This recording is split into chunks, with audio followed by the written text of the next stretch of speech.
యెహోవా నా దేవా నీవు మా ఎడల జరిగించిన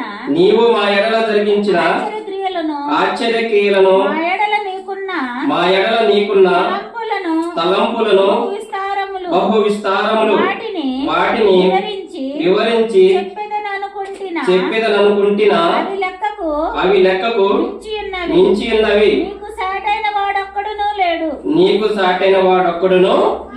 చూడండి ఇక్కడ దేవుని యొక్క ఆలోచనలు. యెహోవా నా దేవా నీవు మా ఎడల జరిగించిన ఆశ్చర్య క్రియలను మా ఎడల నీకున్న తలంపులు బహు విస్తారములు. మన ఎడల ఆయన ఆలోచించిన ఆలోచనలు బహు విస్తారముగా ఉన్నాయి. కానీ మన యొక్క ఆలోచనలు ఏ విధంగా ఉన్నాయి, మన యొక్క తలంపులు ఏ విధంగా ఉన్నాయి? అవి దేవుని దృష్టికి ఫలించేవి ఉంటున్నాయా, లేకపోతే దేవుని దృష్టికి విరోధిగా చూపించేవి ఉంటున్నాయా? లేఖనంలో అయితే జ్ఞాపకం చేస్తున్నాయి.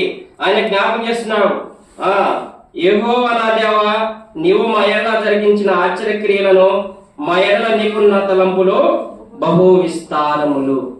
కాబట్టి ఆయన యొక్క తలంపులు మన ఎడల బహు విస్తారంగా ఆలోచిస్తున్నాడు. నా యొక్క ప్రియులు ఏమైపోతారో, నా యొక్క ప్రియమైన పిల్లలు ఏమైపోతున్నారని మన కొరకు ఆయన ఆలోచించగలిగిన గొప్ప దేవుడుగా ఉన్నాడు.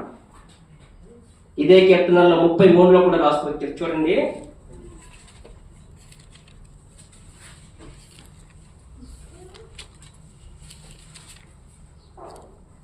33:11. యెహోవా ఆలోచన సదాకాలము నిలుచును, ఆయన సంకల్పములు తరతరములకు ఉండును. ఆయన జ్ఞాపకం చేస్తున్నాడు, యెహోవా ఆలోచన సదాకాలం నిలుచునంట. ఆయన ఆలోచన సదాకాలముగా నిలిచి ఇండేదిగా ఉంటున్నది.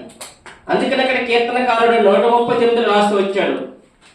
చూడు, ఎంతో ప్రియముగా ఆయన ఆలోచన ఎంతో ప్రేమగా ఉన్నది. అలాంటి ప్రేమ కలిగిన ఆలోచన, ఆయన బహు విస్తారం కలిగిన ఆలోచన కలిగిన వాడు. ఆయన ఆలోచన సదాకాలం ఉండేదిగా ఉంటున్నది. అలాంటి ఆలోచన కలిగిన గొప్ప దేవుడు, అలాంటి సామర్థ్యం కలిగిన గొప్ప దేవుడు మనకు దొరికి ఉన్నాడు. కాబట్టి మన ఆలోచనలను బట్టి కానీ, మన క్రియలను బట్టి కానీ, మనం దేవుని యొక్క వచ్చినప్పుడు ఏ ఎట్టి రీతిలో ఉంటున్నామనేది పరిశీలన చేయాలి. ఆయన మన కొరకు తన యొక్క శరీరాన్ని, తన రక్తాన్ని అప్పగించుకుంటూ వచ్చిన ఆ యొక్క బలాన్ని బాగా పొందుకు మనం పరిశీలన చేయాలనేది దేవుడు జ్ఞాపకం చేస్తున్నాడు. కాబట్టి ఆయన బహు విస్తారం కలిగిన వాడు ఉన్నాడు మన ఎడల. ఆయన సదాకాలము, ఆయన ఆలోచన సదాకాలముగా నిలిచి ఉండేది ఉంటున్నది.